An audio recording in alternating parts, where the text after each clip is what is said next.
입니다. 하나님 말씀은 출애굽기 15장 22절에서 27절 말씀입니다. 출애굽기 15장 22절에서 27절 말씀 함께 말씀 봉독하겠습니다. 모세가 홍해에서 이스라엘을 인도하며 그들이 나와서 스루 광야로 들어가서 거기서 사흘 길을 걸었으나 물을 얻지 못하고 마라에 이르렀더니 그곳 물이 써서 마시지 못하겠으므로 그 이름을 마라라 하였더라. 백성이 모세에게 원망하여 이르되 우리가 무엇을 마실까 하며 모세가 여호와께 부르짖었더니 여호와께서 그에게 한 나무를 가리키시니 그가 물에 던지니 물이 달게 되었더라.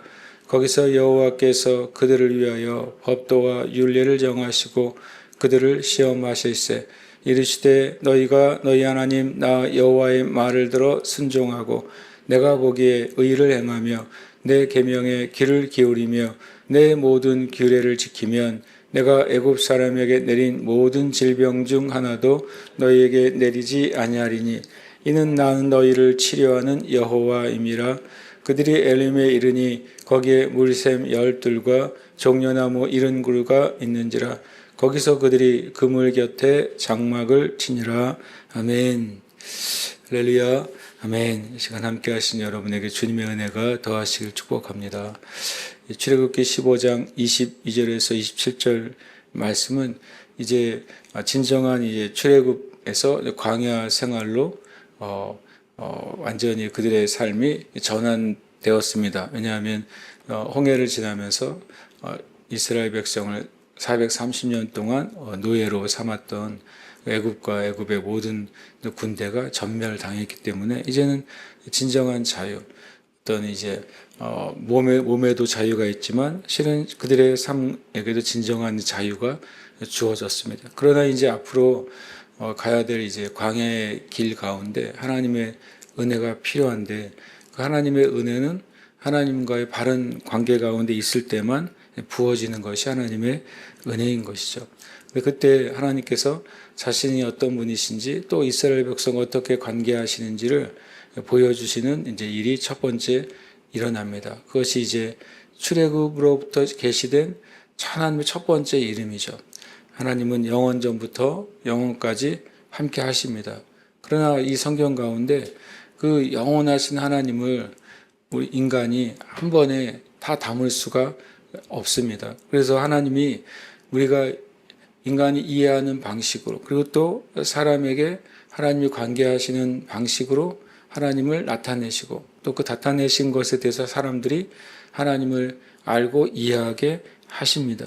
이번에는 한 사건을 통해서 앞으로 있을 모든 이스라엘 백성의 여정 가운데 하나님이 어떤 분이신지를 계시해 주십니다. 그것이 여호와 라파의 하나님, 출애굽으로 계시된 하나님의 첫 번째 이름은 바로 여호와 라파, 치료의 하나님이셨던 것입니다. 22절에 모세가 홍해에서 이스라엘을 인도하며 그들이 나와서 수르 광야로 들어가서 거기서 사흘 길을 걸었으나 물을 얻지 못하고 마라에 이르렀더니 그곳 물이 써서 마시지 못하겠으므로 그 이름을 마라라 하였더라.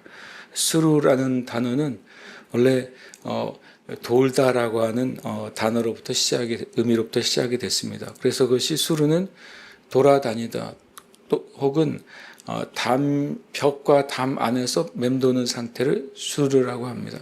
그러니까 이 광야에 한번 들어가면 빠져나올 길이 없는 거예요. 마치 미로처럼. 이 수르 광야는 정말 담처럼 돌고 돌아도 사흘 길을 걸어도 물을 얻지 못하고 어찌 보면 이렇게 돌고 돌다가 수많은 동물들이 그 안에서 이제 죽었을 것이고 또 많은 또 이 광야를 지나가는 사람들이 길을 발견하지 못하고 죽었던 길, 그것이 수르 광야가 되는 것이죠. 이 안에 들어가면 정말 하나님의 은혜가 아니면 스스로 이 광야를 온전히 통과할 수 없는 땅, 그것이 수르인 것입니다. 거기는 아예 물 자체가 없는 땅이죠. 굉장히 실은 처참한 상태입니다. 그리고 수르 광야를 지나서 마라에 이르렀어요. 그때 거기는 물은 있는데 물이 써서 마시지 못한다라고 말합니다. 마라는 쓰다라는 뜻이고 또 고통이라는 의미를 가지고 있습니다. 이스라엘 백성이 홍해에서 놀라운 하나님의 역사, 홍해가 갈라지고 또 그곳을 안전하게 통과하고 그 뒤따라왔던 애굽의 모든 군대들은 전멸을 당하고 그래서 정말 모세의 노래, 미리암의 노래, 예언적인 노래와 찬양을 하나님께 영광을 올려드렸는데 그러나 곧장 스루 황야로 들어가고 마라에 이르니까 그들의 그 믿음이 얼마나 얇은지를 깨닫게 됩니다. 우리가 예수님께서 말씀하신 것은 네 가지 밭의 비유 가운데 돌과 같은 밭은 뭐가 문제입니까? 물이 없다고 말합니다. 물이 없어서 그 뿌리가 말라가지고 금방 그 믿음이 드러나는 믿음이 됩니다. 마치 이스라엘 백성들이 그 상태 같아요. 물도 없고 그 물도 먹을 수 없는 물이 된 것이죠. 약속의 땅으로 가는 길 가운데는 하나님 없이는 스루 광야처럼 돌고 도는 그런 상태가 될 것입니다. 하나님의 은혜가 없이는 그들이 애써 구한 것도 실은 쓴 물처럼 의미가 없고 헛되게 되는 것입니다. 그러니까 고통과 그리고 또 수고가 또 상존하는 것, 그것이 스루와 마라 그리고 바로 이 출애굽 이후의 광야 생활이었던 것입니다. 그때 이제 답을 하나님께 찾지 않으면 아무 의미가 없는 것이죠. 우리의 인생도 하나님을 믿고 믿음으로 살아가는 삶 안에도 스루나 마라의 도전이 있을 수 있는 것입니다. 그러나 그때 우리가 어떻게 하나님께 나아가느냐에 따라서 완전히 다른 두 종류의 결과를 얻을 수가 있습니다. 먼저는 백성들이 모세에게 원망합니다. 그 하루 며칠 전에는 사흘 전이죠. 왜냐하면 스루를 사흘을 헤맸다고 했으니까 사흘 전에는 홍해를 건넌 그 기적의 기쁨, 사흘 전에는 하나님의 능력이 얼마나 큰지를 경험했던 기쁨이 3일 동안의 스루 광야를 빙빙 돌고 그리고 나서 발견한 마라의 물이 쓴 물이어서 먹을 수 없게 됐다. 쓴 물이라는 말은 의미는 쉽게 말하면 언어적으로는 짠 물이라는 것입니다. 그러니까 우물이 있긴 있는데 짠물이니까 어떤 경로에서인지 거기에 바닷물이 유입되고 그리고 그래서 먹을 수 없는 물이 됐다는 소리입니다. 그러니까 그들이 이제 3일 만에 하나님께 드렸던 찬양이 원망으로 바뀌죠. 그것은 아직 믿음이 얕다는 것을 증거해 주는 것이죠. 그러면서 우리가 무엇을 마실까 하면서 모세에게 원망하기 시작합니다. 예수님께서 산상수훈에서 무엇을 마실까, 무엇을 먹을까, 무엇을 입을까 염려하지 말라. 이는 다 이방인들이 구하는 것이다. 라고 말씀하셨는데 이스라엘 백성의 믿음의 상태가 실은 딱 그 상태인 것이죠. 이방인들의 상태. 하나님을 만나긴 만났지만 그들의 심령의 상태는 아직 이방인의 상태, 하나님에 대한 믿음이 없는 상태인 것이죠. 그랬더니 이제 모세는 그 백성들의 원망을 가지고 하나님께 나아가서 여호와를 원망한 것이 아니라 여호와께 부르짖었다라고 말하고 있습니다. 모세가 그래도 참 감사한 것은 모든 백성들의 원망을 지고 가서 하나님께 다시 원망을 쏟아내지 않았다는 것입니다. 우리의 삶에 있어서 스루와 같이 또 마라와 같이 물이 없고 고통스러운 순간에 있을 때 두 가지 반응이 우리로부터 나올 수가 있습니다. 하나는 말 그대로 원망입니다. 원망은 책임을 돌리는 것이죠. 원망은 마음에 있는 쓴물과 쓴뿌리가 바깥으로 나오는 것입니다. 그러나 모세는 그 반응으로 하나님께 나아가지 않고 하나님께 부르짖는 방식으로 반응을 합니다. 저와 여러분이 믿음의 도전이 있을 때 원망이 아니라 하나님께 부르짖는 방식에 반응하시기를 축복합니다. 그것이 실은 스루나 또는 마라를 통과하는 유일한 길입니다. 그것이 우리가 그 안에서 승리하는 놀라운 통로가 되는 것입니다. 여호와께 부르짖었더니 원망할 때는 답이 없었어요. 그러나 부르짖을 때 답이 있었던 것입니다. 하나님 앞에 나아가서 부르짖고 또 주님의 뜻을 잠잠히 기다릴 때 하나님으로부터 답을 얻는 것입니다. 여호와께서 그에게 한 나무를 가리키시니 그 한 나무는 원래부터 거기에 있었던 것입니다. 그러나 원망할 때는 그것이 답이 되지 못한 것이죠. 원망할 때는 그 나무에 하나님의 은혜가 임할 수가 없게 된 것입니다. 두 가지 생각할 수 있습니다. 하나는 한 나무 자체가 물을 달게 하는 능력에 있는 나무다라고 말할 수도 있고, 그 나무는 아무것도 아니지만 그러나 하나님이 역사하실 때 그 나무를 통해 역사하신다는 사실을 알게 되는 것입니다. 그러나 성경적으로는 무엇이 답이겠습니까? 바로 두 번째인 것이죠. 왜냐하면 모세가 가지고 있는 지팡이도 한 나무 메마른 지팡이에 불과했습니다.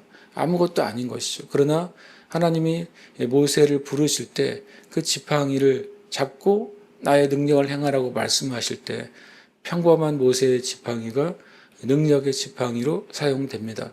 마찬가지로 이 나무도 예전부터 있었던 그 소르 광야에 또 마라의 흔한 그 나무 중에 하나였던 것입니다. 그러나 주님이 가르치실 때 그 나무에 하나님의 은혜가 역사하기 시작한 것이죠. 그가 그 물에 그 나무를 던지니까 물이 달게 되었다.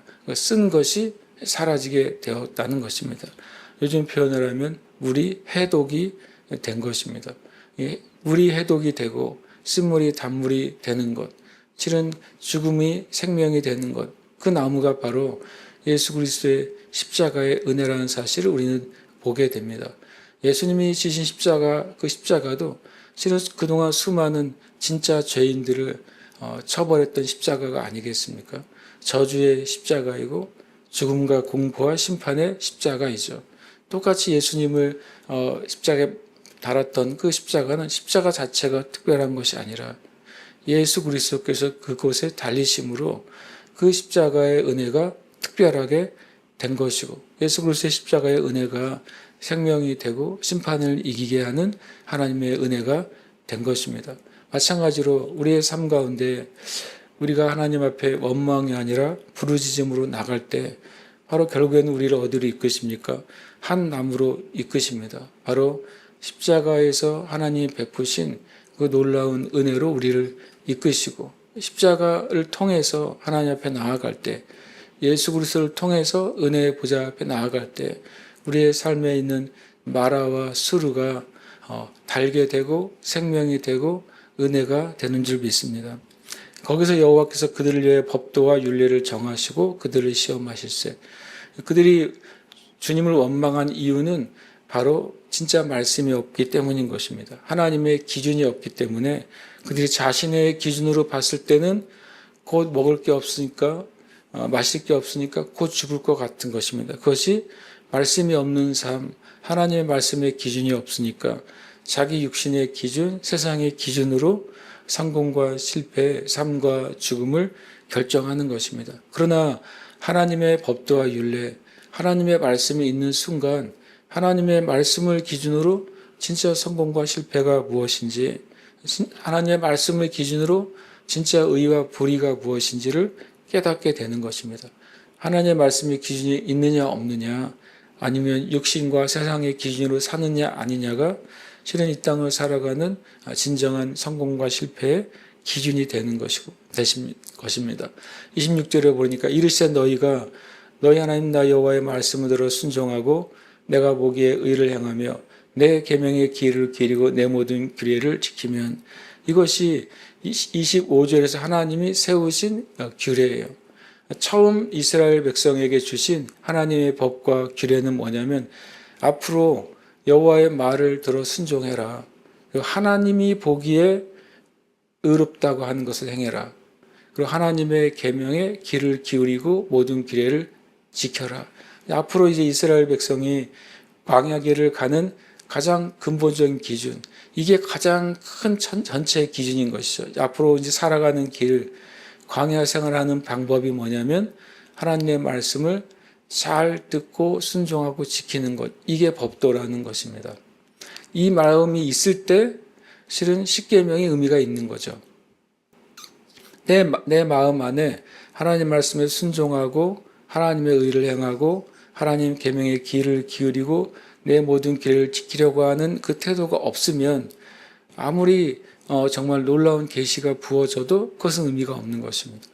이 기준이 없으면 아무리 레위기의 율법, 신명기의 율법이 부어져도 아무 소용이 없는 것입니다. 그래서 가장 큰 주님이 주신 첫 번째 율례는 하나님의 마음에 순종하겠다는 태도입니다.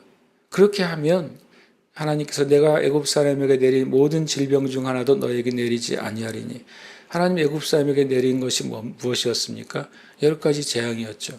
그것을 하나님이 여기서 질병이라는 표현을 씁니다. 하나님의 재앙과 심판이 임하지 않을 것이다. 나는 너희를 치료하는 여호와임이라. 치료라는 의미는 뭐가 있을 때 가능한 전제입니까? 질병이 있을 때 치료라는 말이 가능하죠. 그러면 앞으로 수르 광야나 아니면 또 마라와 같은 일들이 이 이스라엘 백성이 40년간의 광야 생활 가운데 그것이 가득 차 있다는 것을 의미하는 것입니다. 그러나 하나님의 말씀에 순종하려는 태도로 있는 이스라엘 백성에게는 하나님의 치료가, 하나님의 보호가 그 모든 광야 생활 가운데 있을 것이다 라고 분명히 말씀하십니다. 나무를 통해 치료하신 것, 또 나무를 던지라는 것을 순종할 때 치료하신 것, 또 십자가와 예수 그리스도를 통해 치료하신 은혜가 우리의 삶 가운데 있는 가장 기본적인 하나님과 우리 사이에 바로 율법과 규례가 되는 것입니다. 그것이 우리에게 주신 놀라운 은혜고, 그것은 이스라엘 백성에게는 40년간의 놀라운 경험으로 주어졌지만 우리는 예수님을 통해 온전히 영원한 하나님의 은혜로 주어진 것입니다. 그들이 엘림에 이르니, 그들이 수르를 지나고 마라를 지날 때 원망했을 때에는 그들에게 더더욱 죽음의 공포가 더 커졌을 것입니다. 그러나 모세를 통해 하나님과 이스라엘 백성의 첫 번째 언약, 바로 하나님의 뜻, 하나님의 의, 하나님의 법에 순종하는 것, 그 마음을 가질 때 어떻게 되는지를 보여주는 샘플이 바로 엘림인 것이죠. 순종의 결과는 엘림입니다. 그러나 불순종의 결과는 계속 수르에 머물고 계속 마라에 머무는 것이죠. 엘림이란 자체는 바로 이제 아일이라는 단어의 복수입니다. 아일들이 되는 것입니다. 그럼 엘림은 무슨 뜻이냐? 힘이라는 뜻을 가지고 있고 또 상수리 나무, 강력한 의미를 가지고 있습니다. 엘림에 이르니, 거기에는 바로 힘과 능력이 가득한 장소라고 말하고 있는 것입니다. 거기에 보니까 물샘 열들과 종려나무 이른 그루가 있다라고 말합니다. 그러니까 물이 가득한 곳이죠. 그리고 종려나무가 바로 풍성한 하나님의 은혜와 열매를 의미합니다. 바로 하나님의 말씀에 순종할 때 치료하신 하나님의 은혜가 늘 함께하기 때문에 그 광야와 수르의 문제와 고통이 침범하지 못하고, 순종할 때 엘림의 삶, 강하고 능력 있는 삶, 하나님의 보호와 하나님의 충만한 공급이 있는 삶 안으로 들어간다는 사실을 보여줍니다. 이스라엘 백성이 홍해의 경험 이후와 또 엘림의 경험 두 가지는 하나님이 모든 신중에 뛰어나신 분인 것을 깨닫게 되고, 또 엘림에서의 경험을 통해 우리가 원망이 아니라 하나님께 부르짖고 말씀하시는 바를 듣고 순종할 때 하나님의 놀라운 은혜와 또 하나님의 강력한 통치와 또 풍성한 공급 가운데 있다는 사실을 배우게 됩니다. 저와 여러분이 우리의 반응, 우리의 모든 삶에서 첫 번째 반응이 원망이 아니라 주님 앞에 부르짖음으로, 그리고 듣고 순종하는 삶으로 나아가시기를 축복합니다. 함께 이 시간 기도하겠습니다. 모든 일에 원망을 거절하고 하나님께 부르짖어 듣고 순종하는 교회와 성도가 되게 하소서. 성도들의 삶이 수르와 마라에서 엘림으로 옮겨가게 하소서. 합심해서 기도하겠습니다.